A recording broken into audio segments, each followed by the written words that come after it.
Great to have you joining me on this beautiful June morning as we run to the end of the month, and I sort of feel like summer's almost here, which is crazy because I'm sure for a lot of you, summer has long been here.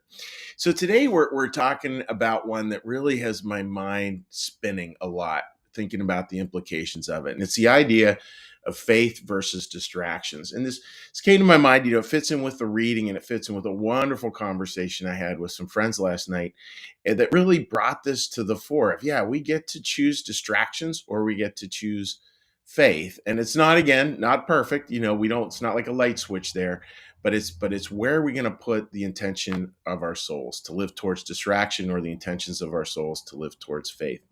So I want to read you a piece here. This is from Genesis 4:12, and we've been looking at this idea of Cain and Abel, and you think of those two brothers from the book of Genesis. If you're joining us for the first time, easiest way to understand that is this deep desire to be right and this deep desire to be loving. And it's not that the brothers are bad. They're both part of the human condition. They picture parts of us. And yet at times that desire to be right can literally be homicidal around the desire to be loving. In other words, if you think of it, the example we've been using, you think of it with a couple go into marriage loving each other, but if you're just committed to being right all the time, the love will suffer pretty dramatically, and odds are the marriage is not long for this world, as they would say. Odds of that kind of marriage lasting are pretty small. So we're taking that to another level today. So this wanting, this desire to just be right overcomes this desire to be loving. We get obsessed with just being right in all things. And God has a part in the Bible here where it appears that God curses Cain, curses that particular orientation. And from a Christian New Church perspective, we regard that as an appearance, that God actually is never angry, never curses anyone, that it's really sort of a self-fulfilling prophecy, that we end up cursing ourselves. And that's what I'm going to read to you here. And this is God speaking. When you, Cain, cultivate the ground, it will no longer yield its strength to you. A wanderer and fugitive you will be on the earth. And folks, like, you think about that, right? So here's this part of our brain that's just really obsessed with just being right, being right, being right. So much so that it will sacrifice relationships. Like, how crazy is that? It will sacrifice relationships in order to be right. And then a curse appears. Well, what's that curse? Well, that curse, I would imagine, is the fact that then it turns inward. Like, anytime we're just using that desire to be right to really go after other people, eventually it turns in on itself and becomes an internal dialogue that's anything but healthy. And I imagine a lot of you know what that's like. If you have any little bit of perfectionist tendency, you know what that voice sounds like. That's the voice of Cain. And here's the wild part, folks. Like, when we think about it, all that desire to be right creates this big ball of distractions out here. It's distracting us all the time from really engaging with other people. And just imagine it this way, folks. You want to hear the voice of Cain. Imagine someone sends a little disagreeable email or text message to you, and you just, you're with some friends, you glance at it, you kind of know what it is, you read the first sentence or two, and you get an idea that this is someone who's disagreeing with you. How hard is it to not, like, obsessively go after that right away, right? It's really hard for me to do. I imagine it's hard for you to do. Even if I'm in the midst of a wonderful conversation, I'm thinking, like, I can't wait to get at this. That's the voice of Cain, that destructive desire to be right, that destructive desire to argue over all things. And that distracts us. It's like this big ball over here. It's just distracting us from all kinds of things. Now, there's many ways to quiet the distractions. I mean, we could probably spend a month, doing one a day. And one I want to share with you today, and it's one that was shared in a wonderful conversation yesterday, is this idea of faith. This idea of faith. Now, I'm not talking here faith as in agreement to certain religious axioms per se, though that can be a fun conversation. What it is this faith is in the true meaning of the word, which means trust. And the beautiful quote, all will be, Teresa of Lisieux, all will be well in all manner of well. I think that That so much is the essence of faith. All will be well in all manner of well.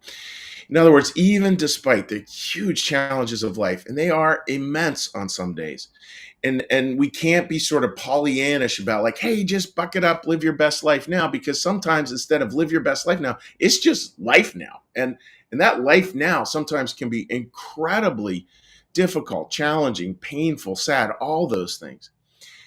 And yet within that, can we share a faith that God is there too? So here's the distractions, right out here.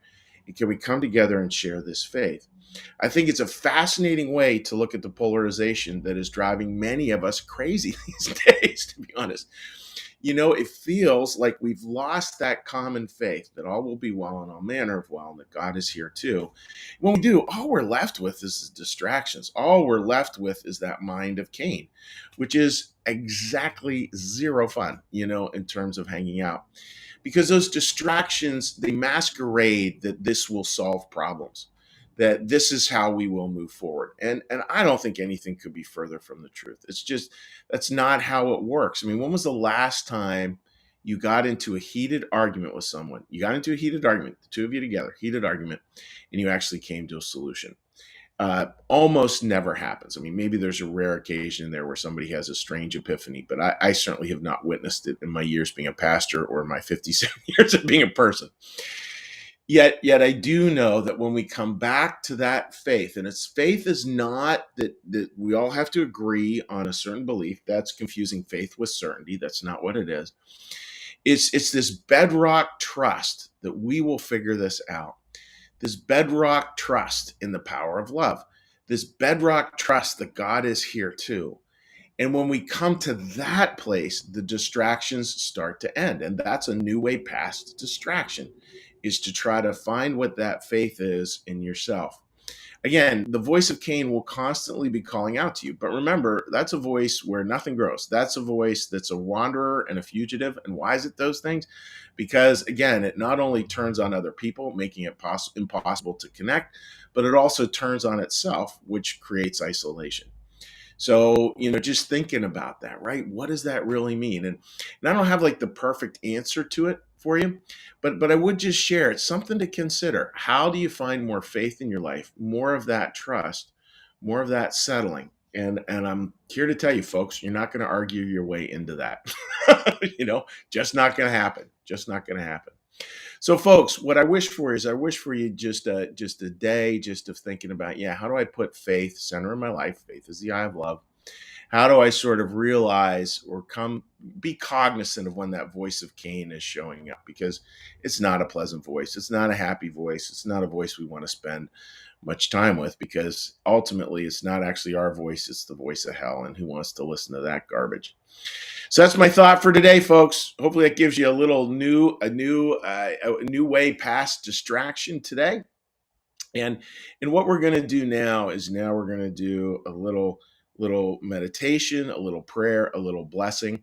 I'm doing this from my home in Huntington Valley, Pennsylvania, so I do not have my bell with me. I actually left it over at the office, so I'm not going to pretend to do a bell. We'll just do a little breathing here, and then we'll hop into our little meditative part. So let's get ourselves comfortable. Let's get a breath.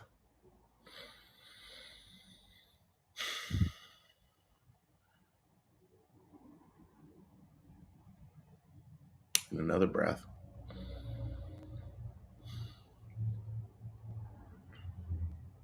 A little meditation. Be still and know that I am God.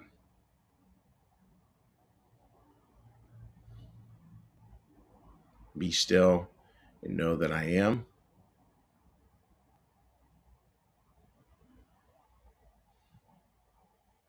Be still and know that I.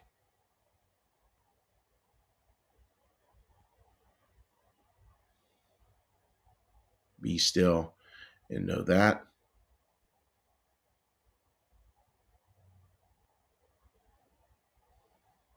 Be still and know.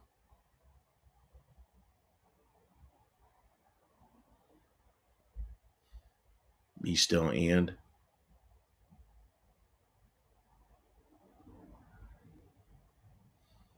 Be still. be. Hear our prayer. Our Father, who art in the heavens, hallowed be thy name.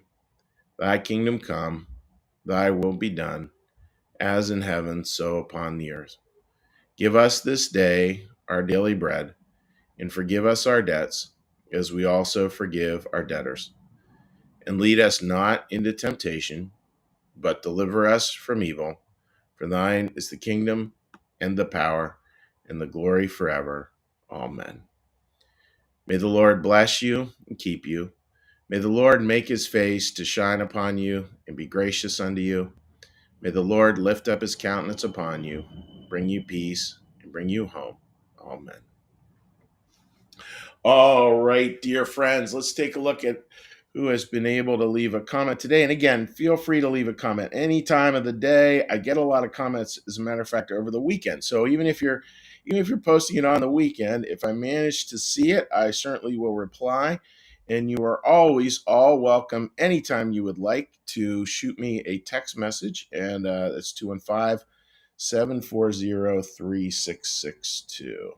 So let's take a look at what people have to say. Joy, great to see you joining us this morning. Linda, good morning to you, Linda, and I hope you're feeling better. Looking forward to seeing you tonight. And Linda and a crew, we get together for dinner once a month. And just, if any of you are in the area or would like to do that, I am always game for that kind of thing. Patricia, thank you for putting that heart in there. Beautiful stuff. Sherry, good morning. It's a test. Trust that life and people are a lesson every day. Keep learning with an open mind and heart.